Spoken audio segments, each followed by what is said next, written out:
that reverence is due to what worship is, how Calvin conceived of worship, his deepest conviction as to the nature of worship.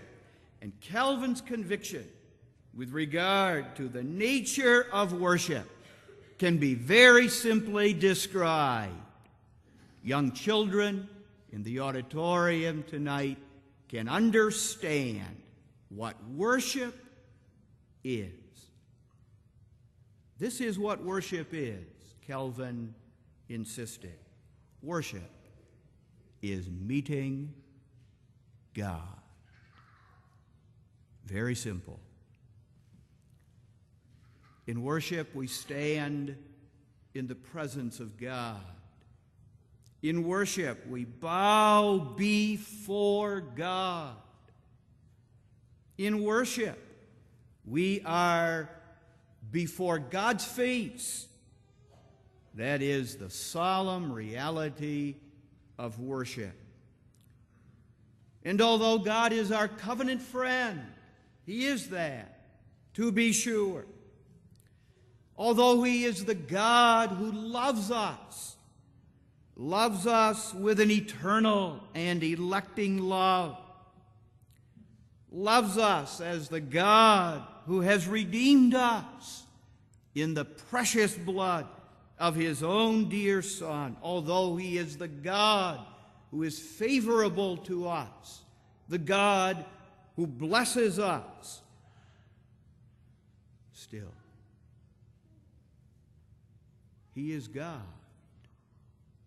He is God. The great God, the glorious God, the majestic God, the exalted God, the holy God. And we are men, mere men, and sinners, wretched sinners besides. Knowing who God is and knowing ourselves, proper worship of God is worship that is characterized by reverence.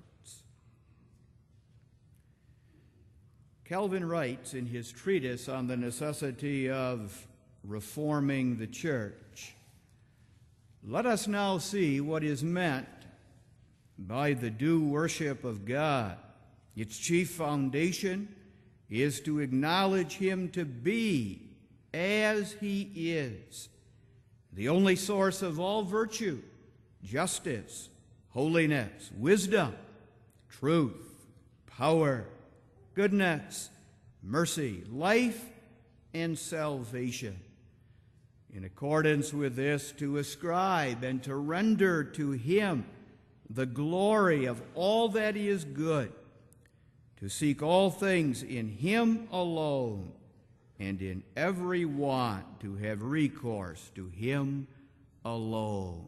The due worship of God is the acknowledgement of who He is, says Calvin. He goes on a little bit later to praise and thanksgiving is united adoration, by which we manifest for Him the reverence due to His greatness and excellency, and to the ceremonies of worship are subservient as helps or instruments, in order that in the performance of divine worship the body may be exercised as well as the soul. There are many different aspects to and many different applications of reverence in worship. The whole speech tonight could be taken up with reverence in worship. I point out only two. As far as the worshiper is concerned, reverence implies sincerity of heart.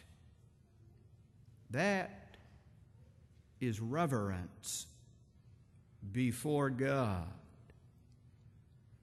That we don't enter into his presence as a show, but worship him sincerely.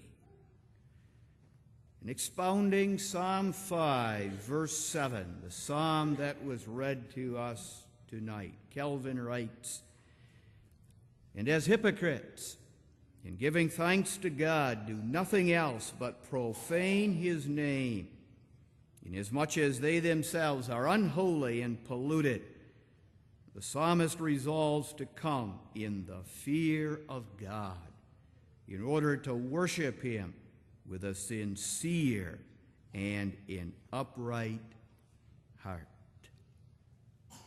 It belongs to this sincerity of worship that we enter into God's presence repentant over our sins. The greatest irreverence in worship. We are inclined to suppose that the greatest irreverences in worship are the irreverences that are perpetrated by the churches that have forsaken the truth, the churches that worship God falsely. And there are in contemporary churches great irreverence for God, but the greatest irreverence for God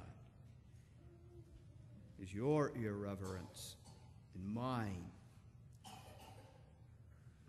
When we dare to come into the presence of the holy God, walking impenitently in sin.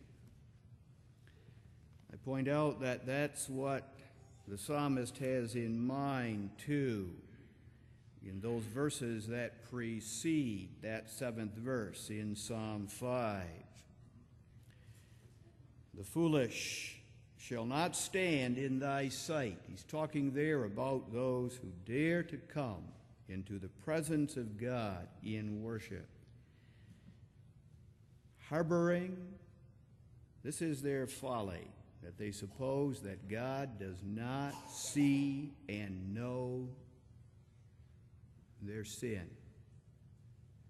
They fool everybody else. And so they suppose they will fool God. They are the fools. Thou hatest all workers of iniquity, not just all who commit iniquity.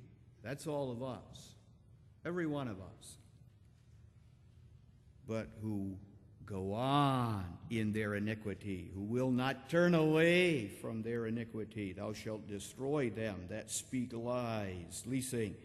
The Lord shall abhor the bloody and deceitful man, those who go on in those sins and still dare to stand before the face of God in the worship of God.